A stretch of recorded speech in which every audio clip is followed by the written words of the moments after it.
I think ultimately this comes down to the fact that context is what matters.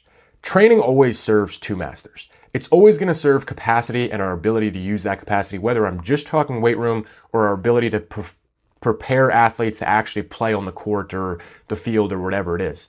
You can't escape the fact that you need to address both of these things, and it has wide-ranging implications for how you design and organize your training.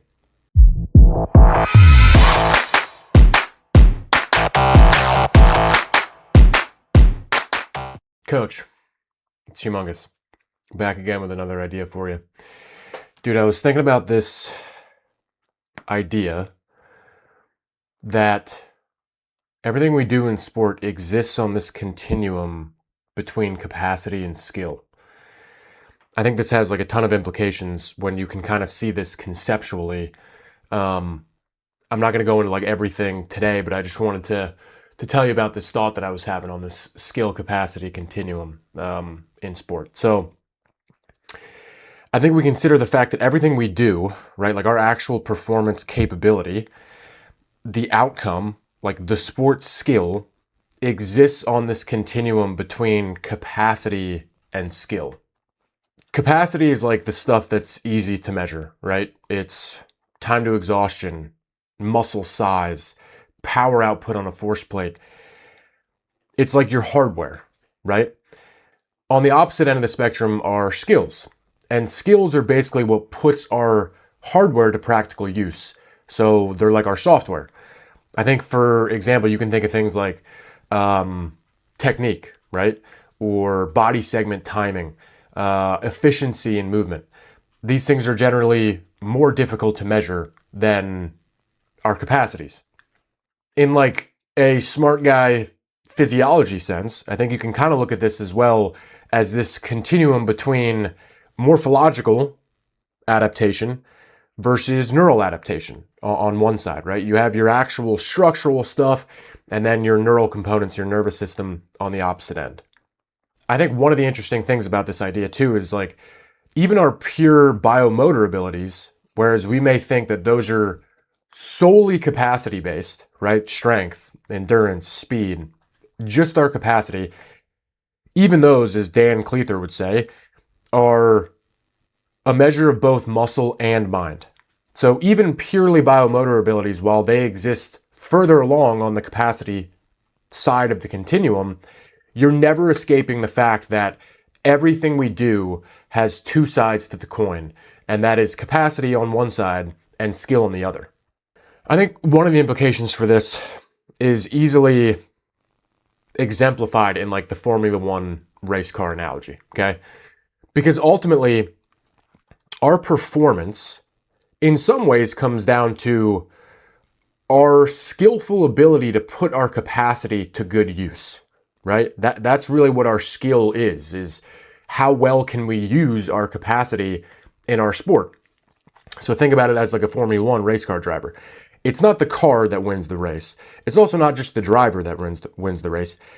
In every respect, it's a combination of the two, the capacities of the car and the skills of the driver. So just like if you don't know how to drive and I give you a Formula One car, you stand zero chance against a professional racer that's driving a Honda Civic, right? Because it's always a combination of these two things.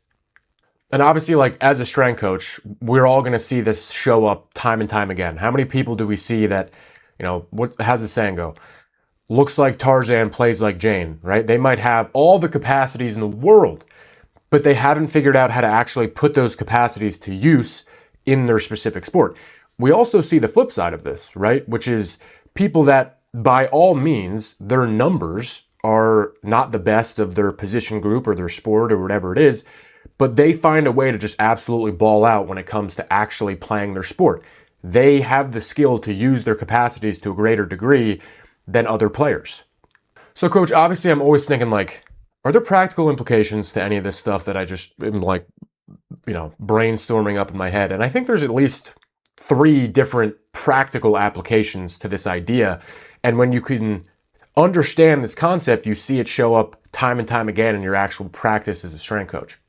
One of the first ways I think that you can look at this is, I think especially in like team sports, say, and really a lot of sports, We often see our role as a performance practitioner, a strength coach, or whatever, completely on the capacity end of the spectrum, right? And then you have technical coaches that are on like the skill end of the spectrum, right? So it's like our job as the strength coach is just to build the capacity, and then the technical coach's job is to figure out a way to get them to utilize that capacity skillfully on the court or the field or the track or whatever it is. But obviously, coach, like if you understand this principle, you'll realize the fact that you're never going to escape the skill component to what you're doing. Even if I agree that our job generally in team sports is primarily to increase capacity. Now, I know that's kind of changed in recent years where there are a lot of strength coaches that are more concerned with skill acquisition and things that are not training whatsoever. But I tend to be more on the side of our job really is to develop capacity. But even if our sole job is to develop capacity, this still comes up because even a 1RM back squat has a large degree of mind, right? Along with muscle. It has a large degree of skill.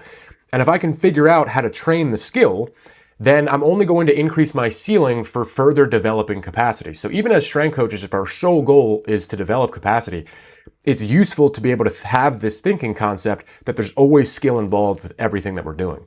The other implication of this is something that I actually stole from Yuri Verkhoshansky. I can't remember what text it was exactly, but he had this like graph, and it kind of talked about this idea of potential versus performance and, you know, our technical ability to use that.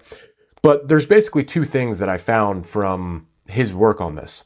The first one is that in the beginning, there's often a larger gap between our capacity and our ability to use that capacity or our skill, right?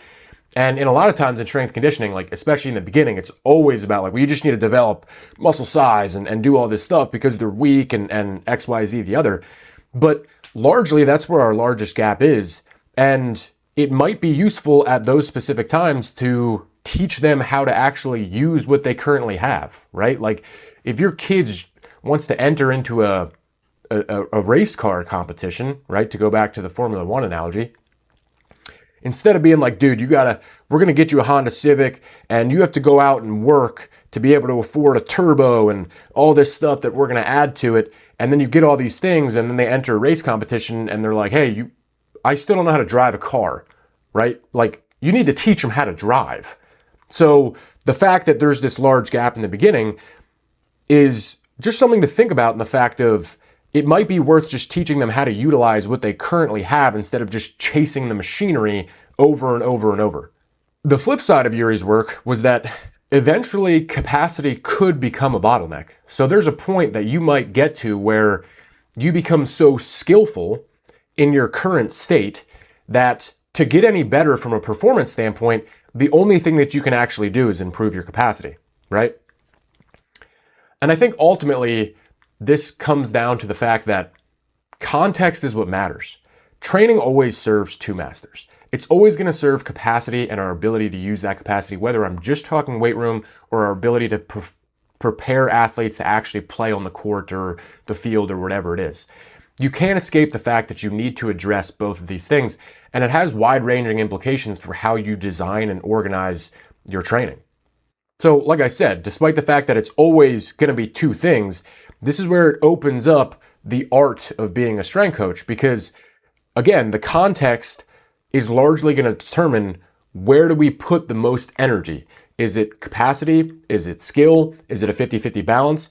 I think you should probably never veer completely from one side to the other. There should always be a mix, a degree of the two things. But again, the athlete that you're working with, the context of themselves, their training history, their age, all those, the sport that they're in, all of that stuff is going to determine where do I prioritize? Is it capacity or is it skill? So coach, basically when I realized how many implications this conceptual idea has, I thought it was pretty cool because you can see it show up everywhere. So once you see this, it's one of those things that you're like, oh man, I see it there, I see it there, I see it there. This like flipped nature of training. So let me know your thoughts on this. I'd like to hear it.